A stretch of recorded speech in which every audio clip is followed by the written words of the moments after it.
journey itu noise life I am fu sonro rong pia ke hai alang li tame pin ya koi si alu thui alang li taklang pon lo la jarang areng lok lam si alang li la solo thui ke tok pon lo la ke alang li the meeting moon po la so pon alang li ta body po alang li ka kan dai si dictionary alang li ka tlang ma kalbi English Assamese la se alang li ta inu tok bang alang li kana churo lo la si Lili, Karbiang Long Autonomous Council hoy mati Karbiang Long rat hai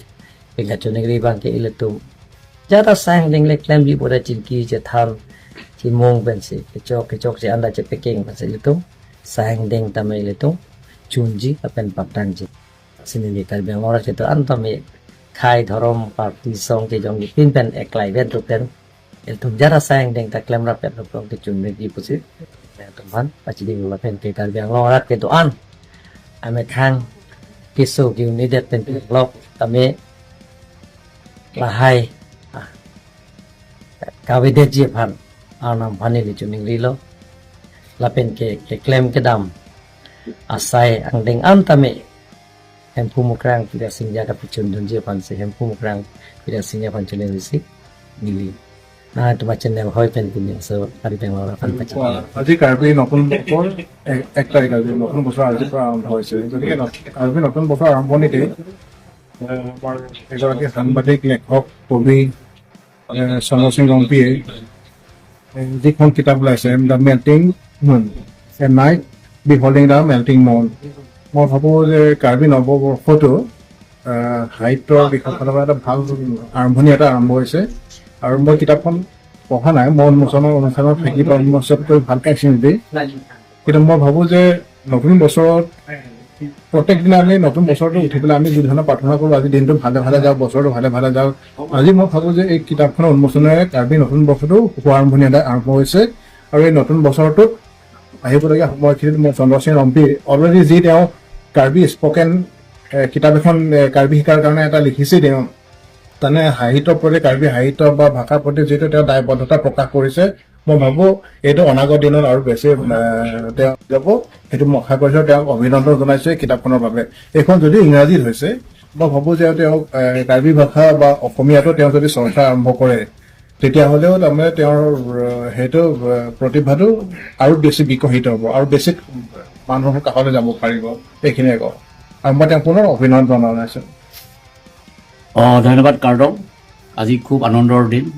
আজি পবিত্ৰ দিনত এখন গ্ৰন্থ আমাৰ চন্দ্ৰ সিং ৰংপি ডাঙৰীয়াই এখন গ্ৰন্থ উলিয়াইছে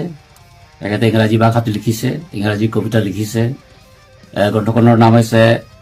এ নাইট বিহল্ডিং দ্য মেল্টিং মুন খুব পৈতিক শব্দ গ্ৰন্থখনৰ নামটো খুব সুন্দৰ হৈছে আৰু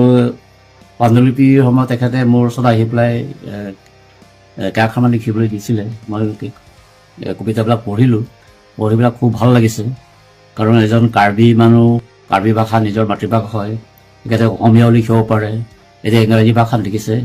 ইংৰাজী ভাষাত লিখাৰ কাৰণে এইটো ইণ্টাৰনেশ্যনেল লেভেলৰ কাৰণে যাব আৰু মই প্ৰথমতে কাৰ্বি ভাষাতে লিখিছিলোঁ কাৰ্বি ভাষাৰ পাছত মই অসমীয়া লিখিবলৈ আৰম্ভ কৰিলোঁ বালিমাহী তাৰপাছতে ময়ো ইংৰাজীত লিখিবলৈ আৰম্ভ কৰিলোঁ এইটো হৈছে কেণ্ডল অফ দ্য নাইট বুলি এখন গ্ৰন্থ বহু জেগাত গৈছে আৰু প্ৰচাৰো হৈছে বিক্ৰীও হৈছে গতিকে এই গ্ৰন্থখনো কাৰ্বি সমাজৰ কাৰণে বিশেষকৈ আপোনাৰ নতুন প্ৰজন্মৰ কাৰণে খুব এটা মূল্যৱান গ্ৰন্থ হ'ব বুলি ভাবোঁ তেখেতসকলে এই গ্ৰন্থখন পঢ়ি পেলাই তেখেতৰ পৰা ইনস্পিৰেশ্যন পাব কাৰণ কবিতা লিখা চব মানুহৰ কাৰণে সম্ভৱ নহয় এইটো অন্তৰখন খুব পবিত্ৰ হ'ব লাগিব আৰু শব্দৰ চিলেকশ্যন যিবিলাক সেইটো কবিজনৰ ওপৰত ডিপেণ্ড কৰে আৰু it is a matter of মানে expression of our feelings spontaneous of our feelings বুলি কয় আমাৰ যিটো কবিতাটো সদায় মনত থাকে কিন্তু ভাষাৰ ওপৰত কবিতাৰ ওপৰত প্ৰকাশ কৰাটো চব মানুহৰ কাৰণে সম্ভৱ নহয় প্ৰত্যেক মানুহৰ অন্তৰতে থাকে কল্পনা এটা থাকে ভাৱ থাকে কিন্তু সেই ভাৱখিনি সেই কল্পনাখিনি শব্দৰ আকাৰত প্ৰকাশ কৰাটো চবৰ কাৰণে সম্ভৱ নহয় এই সম্ভৱ কৰাইছে আমাৰ চন্দ্ৰ সিং ৰংপি ডাঙৰীয়াই খুব কষ্ট কৰি পেলাই আগতেও এখন গ্ৰন্থ লিখিছে গ্ৰাফিক গ্ৰামাৰৰ ওপৰত সেই গ্ৰন্থখনো কাৰ্বি সমাজৰ বুলি নহয়, অন্য কাৰ্বিসকলৰ মাজতো এইটো খুব সহায়ক হৈছে কাৰ্বি ভাষা শিকিবৰ কাৰণে। গতিকে তেখেতৰ এই নতুন নতুন পদক্ষেপ লোৱাৰ কাৰণে মই তেখেতলৈ মোৰ আন্তৰিক ধন্যবাদ আৰু কৃতজ্ঞতা জনাইছো। আৰু ভৱিষ্যতে ভাল কাম কৰক, কাৰ্বি ভাষা, ইংৰাজী ভাষা আৰু অসমীয়া ভাষা উন্নতিৰ কাৰণে তেখেতে কামবিলাক কৰি যাওক। মই ভগৱানৰ ওচৰত আশীৰ্বাদ বিচাৰি তেখেতলৈ মানে আৰু উন্নতি হ'বৰ কাৰণে মই ভগৱানৰ ওচৰত প্ৰাৰ্থনা কৰিছো। ধন্যবাদ কাৰ্ডম।